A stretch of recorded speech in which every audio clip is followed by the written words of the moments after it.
Harry Potter's given us this amazing chance to break into an industry which is really difficult to get into. Can you imagine Tom Felton as Harry Potter? What about Ron Weasley?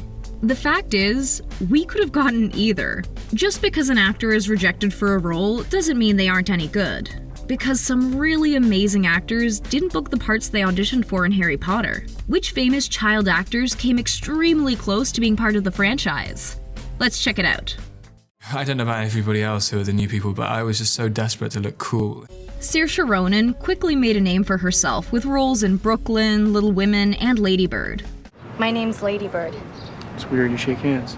Yeah. But years before her success, she faced a pretty devastating rejection from the world of Harry Potter. One day, one of her spells went badly wrong. The actor was very young at the time. Too young to take on the role, but it didn't make losing the job any easier. Missing out on the opportunity really stung, since Ronan was a big fan of the books and used to think of performing in Harry Potter as the best job in the world. Truth is, actually, I'm in love. He stole our hearts in Love Actually and wowed us in The Queen's Gambit. Playing on cheap plastic boards with cheap plastic pieces. We can only imagine what his portrayal of Ron Weasley would have been like. That's right, the then 10-year-old actor, who never actually went through any formal acting training, faced his first really tough rejection when he wasn't given the role of the red-headed Weasley. That's wizard's chess. I see you've packed. Brodie-Sangster learned an important lesson about staying optimistic. I do remember thinking, though, that the next time I went in for an audition, I'd have to put up a shield to stop myself from getting hurt. Since then, he's never been as hurt when he misses out on a part. Hatty Jones first became well known for her role in Madeline, and was actually a frontrunner to play Hermione in the HP franchise. The decision of who would perform the role was actually just between Jones and Emma Watson in the end. Ultimately, the producers felt Jones looked a bit too old for the role at the time, so they went with the then 9-year-old actress Emma Watson, who rose to worldwide fame. I know what you did, Malfoy. In Tom Felton's case, the third time really was the charm, since Draco Malfoy was the third role he ended up being considered for in Harry Potter and the Philosopher's Stone. The actor's first audition was for The Boy Who Lived. Next up, he read for Ron Weasley, but ultimately wasn't the right fit for either. Eventually, he was considered for the role he was meant to play, the slick Slytherin, Draco Malfoy. See, Weasley, unlike some, my father can afford the best.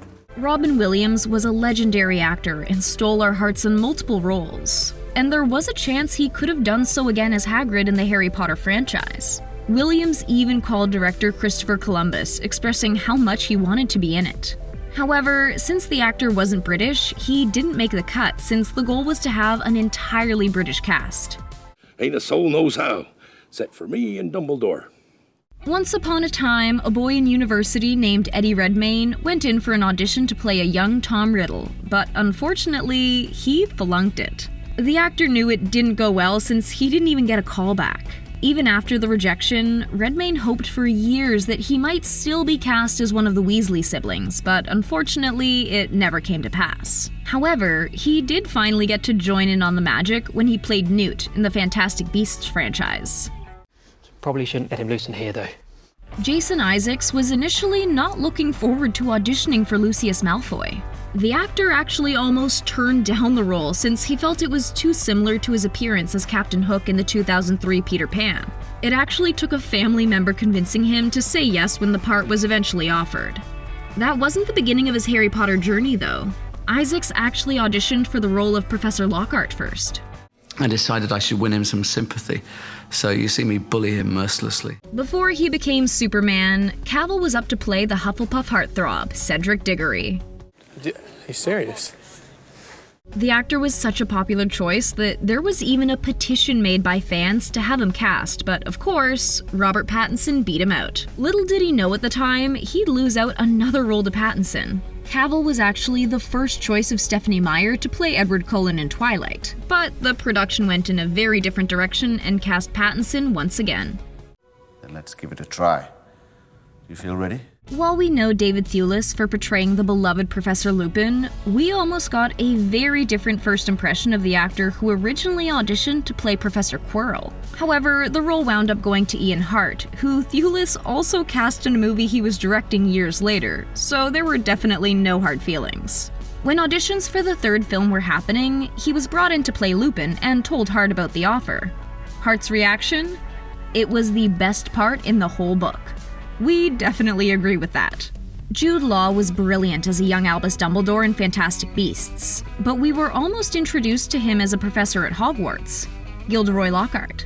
His audition was great and the actor was in the mix, but ultimately the team felt the actor looked too young for the role. We're glad we wound up getting to see his Dumbledore.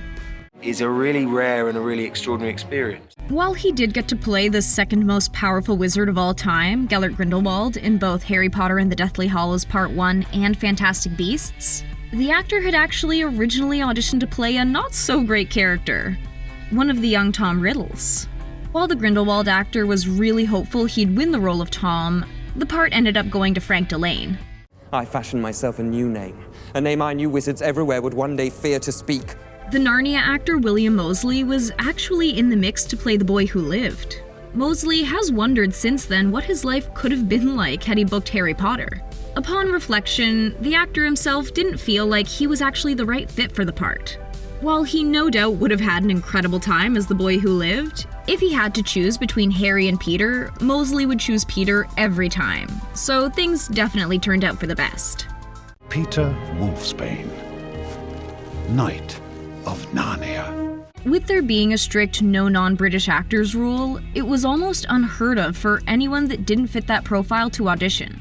Liam Aiken had an in with director Christopher Columbus, since the two had worked on Stepmom together. What's really heartbreaking about this situation is that Liam Aiken was actually offered the role of Harry Potter. However, just a day later, the team took it back since Aiken wasn't British. There was a time that actor Richard E. Grant was being considered for the role of Lucius Malfoy. The actor had impressed the team and was a definite contender for the role, but eventually lost out to Jason Isaacs.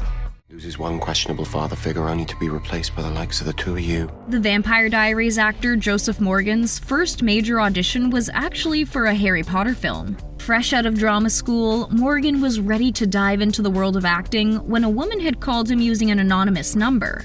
She'd let him know that she had gotten him an audition to play Tom Riddle in Harry Potter and the Chamber of Secrets. The woman was an agent looking to represent Morgan, and with an offer like that, he couldn't refuse.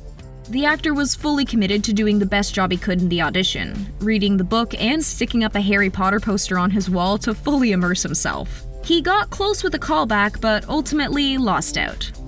The Harry Potter movies would have been extremely different if any of these actors had been cast in the roles. While they no doubt would have brought great performances to the screen, things seemed to work out as they were supposed to. It's hard to imagine the films without any of the actors we've grown to know and love. Which actor would you have liked to see in a role?